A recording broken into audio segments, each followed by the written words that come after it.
What is up, Storm Nation? We are back again with another tech video here at the beautiful Storm HQ here in Brigham City. I have our resident tech guy, Chayton Petersen. He is joining me here today. We got something pretty exciting for you. We're going to discuss how to build yourself a competitive 6-ball arsenal. There's a lot of steps, a lot of factors that goes into choosing the right 6. So myself and Chayton, we're going to lay that out for you today and give you the tools you need to pick the right arsenal for yourself. So as we know, there are countless options out there how you can build your 6-ball arsenal. But the first thing to keep in mind is you want to find out what bowler type you are. So there's 3 bowler types out there. There's rev dominant, which means your rev rate is a little bit higher compared to your ball speed. We have the balance player, which means your ball speed and your rev rate are going to be equal. And we have the speed dominant player, where your ball speed is going to be a touch higher than your rev rate. So Chayton, what kind of player would you call yourself? Yeah, that's a really good question. So I typically tend to lean towards balls that are weaker with less surface, and I put weaker layouts on them. Yeah, and on the opposite end of that, I'm going to be the speed dominant player, where I'm going to use stronger balls, something like a proton physics here, rougher textures, rougher surface, and also much stronger pins. Because my ball has less time to read the lane because I throw it a little bit harder. So I need the ball to pick up the lane much faster. So your goal is to create the most versatile 6-ball arsenal that you can. So that means having a good mix of surfaces, RGs, diffs, and cover stocks. So there's a few misconceptions you want to make sure you avoid. The first one's going to be having too many strong bowling balls. Now, people think that you have to hook the ball a lot to strike or hook the ball a lot to produce high scores, but it's more important to have a good mixture of cover stocks and different bowling balls. It's like a golf bag. We have drivers, we have wedges, we have irons to give us different shot shapes. Again, same with your bowling equipment. So the second is going to be to make sure you have a decent variety of layouts. A lot of us around here use roughly 3 to maybe 4 layouts that give us a good wide range for what we're going to bowl on. Once the lane breaks down, the first transition, second transition, and so on. We don't have similar layouts. Would you say the same, Chayton? That's correct. Cool. The third misconception is having too many similar cover stocks. We need to have a good variety of solids, hybrids, and pearls to have a well-rounded arsenal. And for the fourth and final misconception to avoid, it's similar to the first one. We mentioned having too many strong balls, but you also want to avoid having too many of the similar type of ball. Some people lean more towards, higher end symmetricals. Some people lean towards lower end symmetricals or higher end asymmetricals. But again, having a good mix of everything is what you're going to need. So again, avoid having too many of the same type of ball. Each of the 6 balls in the arsenal is going to serve a unique purpose. So the first ball we're going to discuss is going to be your fresh ball or your benchmark ball. First ball out of your bag.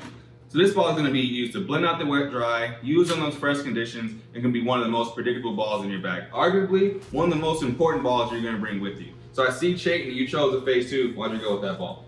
Yeah, that's right, Kendle. I did choose a phase 2 for a couple of key reasons. Phase 2's low RG and high diff, paired with this strong cover, gives me a predictable motion on any lane surface and oil pattern. So with that, I can throw it and figure out what the lane is telling me. Yeah, that is a fantastic choice in the phase 2. That ball has been a staple for years now. You see it on the PBA tour, you see it in league, you see it really all over the world. So that's a fantastic choice. But for myself, being more of that speed dominant player, I'm going to go with the Axiom. Just a little bit stronger cover stock, still a fantastic symmetrical piece of equipment. But again, been extremely versatile for me when I bowl tournaments. And it serves that purpose of giving me that predictability, giving me that benchmark look that I know that, if this doesn't hook enough, then hey, I have a stronger option. And if it hooks too much, I do have a weaker option. So it's that really good medium predictability that I'm looking for in a tournament ball. So for the second option in our 6-ball arsenal is going to be the ball up ball. So the purpose of this ball is going to be, as the lane breaks down, typically you're moving into more oil. You're covering more boards, the ball is traveling a longer distance. So it means we need a little more cover, a touch more weight block to cover those boards.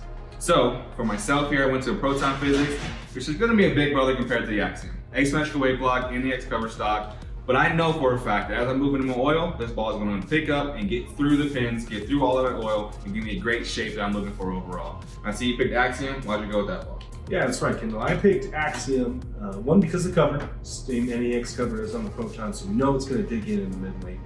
But I don't really want my ball to hook so early, so I've got a symmetrical weight block that's got a little higher RG, so myself being rev dominant gets the ball a little further. Now that's great. And these balls are going to be kind of your scoring balls. As the lane breaks down, you create more MOE, more room for error. is going to be your scoring ball. So it's going to create more shape, more room down lane, and hopefully produce higher scores. As our second ball up option, Kendle and I chose the Parallax. For me, as a rev dominant player, I like Parallax because when the Axiom's cover gets a little too strong, I can go to something with a smoother cover that gets a little further down the lane. Yeah, same, absolutely.